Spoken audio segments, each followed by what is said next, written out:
Bonsoir, nouvelle vidéo. Aujourd'hui, je vais parler de la corrida. D'abord, je vous invite à aller écouter la chanson de Francis Cabrel, La corrida. Ça permet de se mettre en empathie avec le taureau avant qu'il rentre dans l'arène. Et voilà, pour les gens qui ont du mal à se mettre à la place des autres, c'est peut-être intéressant. Et puis voilà, je vais dire ce que j'en pense. Moi, la corrida, je suis contre.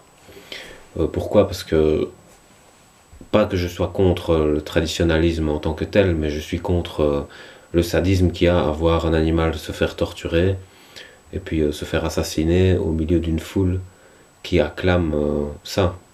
Euh, je trouve que c'est malsain et sadique et que c'est criminel.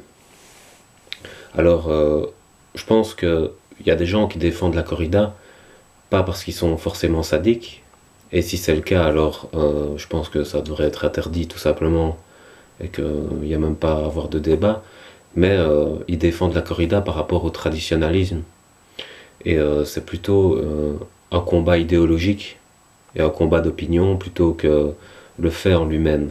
Parce que c'est la gauche qui est, depuis la nuit des temps, qui est plus nomade, indépendante, qui défend les taureaux, et puis après il y a la droite qui est plutôt traditionnaliste, sédentaire et culturelle, qui défend la corrida en tant que rite et tradition, et donc c'est plutôt idéologique. Le problème c'est que le taureau là-dedans, lui, voilà, il n'a pas d'idéologie, il en a rien à foutre, et il meurt dans l'arène. Donc moi je me suis dit, pour trouver un compromis entre le traditionnalisme et justement cette absence de tradition, on pourrait faire comme à Etterville, avec les vachettes.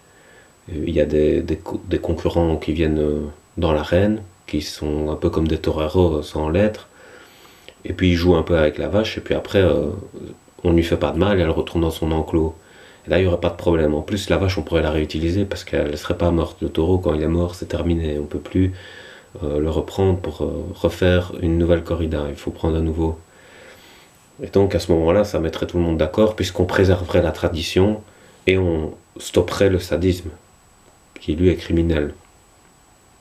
Et puis après, il y a quelque chose de plus grave, un argument qu'apportent les sadiques, qui est le fait que de toute façon, les animaux se font tuer dans les abattoirs, et que c'est pas grave s'ils se font tuer dans les arènes, parce que de toute façon c'est la même chose. Et là on en arrive à un autre niveau de conscience, où on doit se poser la question du rapport entre l'être humain et les êtres vivants. Et pour ça je ferai une autre vidéo. Voilà. Je vais juste terminer ma vidéo pour la corrida. Voilà, je trouve ça absurde de tuer un animal bêtement comme ça, et de nourrir les plus bas instincts de l'homme, alors qu'on pourrait préserver la tradition en enlevant cette barbarie. Donc voilà, je vous laisse. Bonne soirée.